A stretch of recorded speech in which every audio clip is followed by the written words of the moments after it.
أعوذ بالله من الشيطان الرجيم. بسم الله الرحمن الرحيم. والفجر وليال أشر والصفع والوتر والليل إذا يسر هل في ذلك قسم لذي ஹிஜ்ர். அன்பிக்கினே அல்லாஹ் தாலாவின் நல்லடியார்களே, அஸ்ஸலாமு அலைக்கும் ரஹ்மத்துல்லாஹி வபரகாத்துஹு. எல்லா நிலையிலும் எல்லா நேரத்திலும் அல்லாஹு தாலாவுக்கு அஞ்சி நடக்க வேண்டுமென்று எனக்கும் உங்களுக்கும் வசியத்தும் நசீகத்தும் செய்து கொள்கிறேன். இன்றைக்கி ஒரு சின்ன வீடியோ, சின்ன பயான். அதாவது இப்போ நம்ம ஒரு புனிதமான மாதத்தில் அடியெடுத்து வச்சுருக்கோம். இந்த மாதத்தை பற்றி அல்லாஹு தாலா குர்ஆனில் சொன்ன வசனம் தான் நான் ஓதுனது.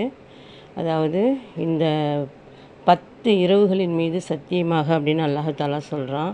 அந்த 10 இரவுகள் எது அப்படின்னா, இந்த துல்ஹஜ் மாதத்துடைய 10 இரவுகள். இது ரொம்ப ரொம்ப புனிதமானது அப்படின்னு சொல்லி அல்லாஹு தாலா குர்ஆனில் சொல்லி காட்டுறான்.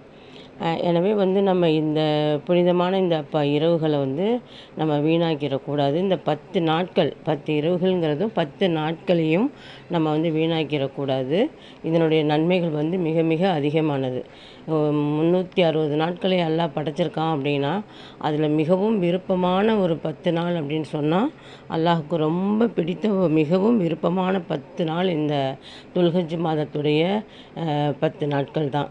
எனவே இதில் நம்ம அதிகமாக நம்ம நல்ல அமல்களை செஞ்சு அல்லாஹ் தாலாவை நெருங்கிறதுக்கு நம்ம முயற்சி செய்யணும்.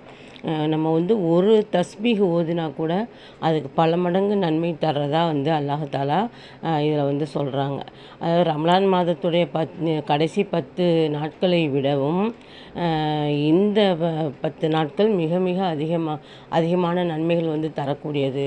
அது ஒரு விதமான நன்மைகள்னு சொன்னால், இந்த 10 நாள் அதிகமான நன்மைகள் தரக்கூடியதாக இருக்குது.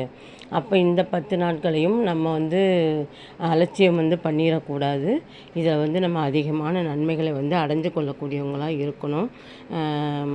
அது ஒரு சுபஹான் அல்லாஹ், அல்ஹம்துலில்லாஹ், அல்லாஹ் அக்பர் அப்படின்னு நம்ம அதிகமாக ஓதக்கூடியவங்களாக இருக்கணும். இன்னும் அல்லாஹ் தாலாவுடைய திருமறையை அதிகமாக ஓதக்கூடியவங்களாகவும் இருக்கணும்.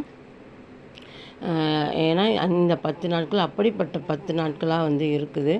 அதுவும் இல்லாமல் நம்ம இதில் அதிகமான கடமைகள், இறைவனுடைய இறுதி கடமையை செய்யக்கூடியவங்களாகவும் இருக்கிறோம்.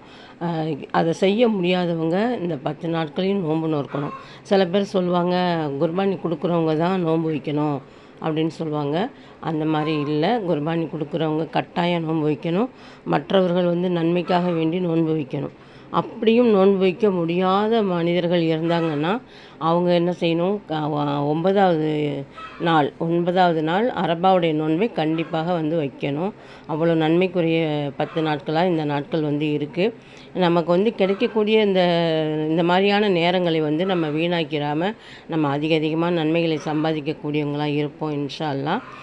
இந்த பயானை கேட்கக்கூடியவங்க யாராவது நோன்பு பிடிக்கக்கூடியவங்களாக இருந்தால் எனக்கு ரொம்ப சந்தோஷமாக இருக்கும். அஸ்ஸலாமு அலைக்கும் ரஹ்மத்துல்லாஹி வபரகாத்துஹு.